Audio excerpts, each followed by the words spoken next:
look at the autopsy report that was brought before you by Dr. Farley, we see that he has 21 stab wounds. 21. If you're trying to keep someone away from you, if you're trying to stop this threat, once that threat is stopped, you have a duty to retreat, to leave. He didn't stop. 21 times. What did Dr. Farley say? All of these front to back. You see the one that goes all the way through his neck, front to back. Only one going up. If it really happened the way that the defendant tells you it happened, this cannot be true. It simply cannot be true. Now let's talk about the crime scene.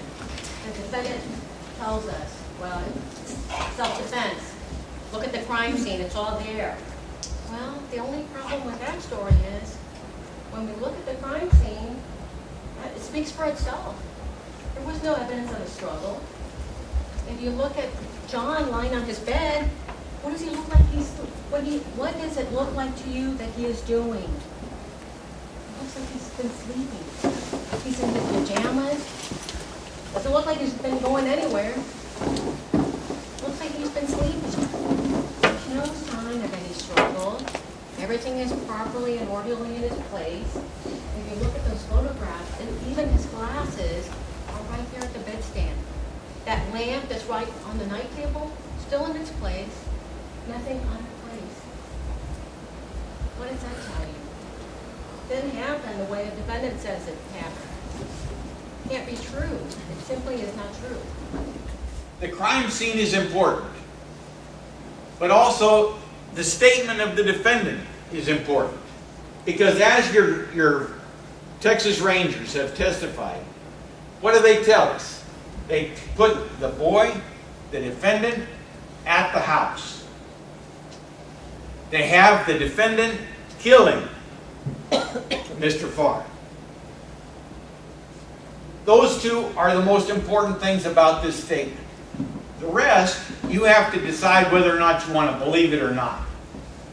Now remember, Monday I said you are going to be the sole judges of the credibility of each and every witness that comes in and testifies.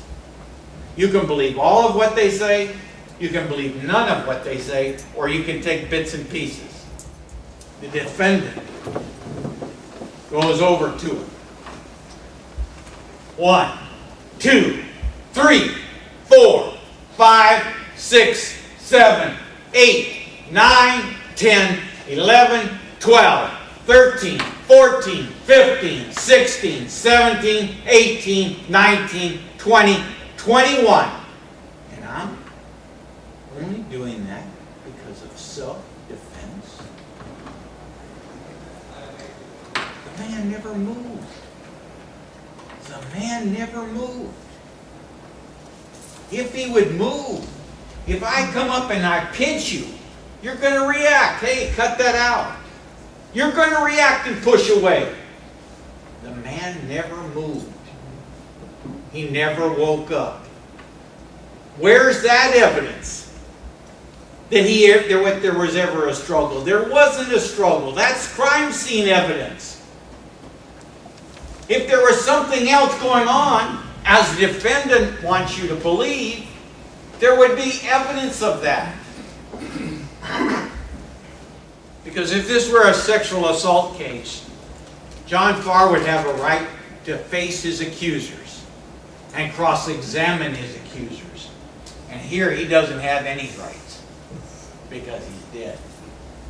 And the people aren't coming up and saying anything except Josh, and nothing happened with Josh. He was hugged and said, hey, I love you. It made him uncomfortable. I'm sorry.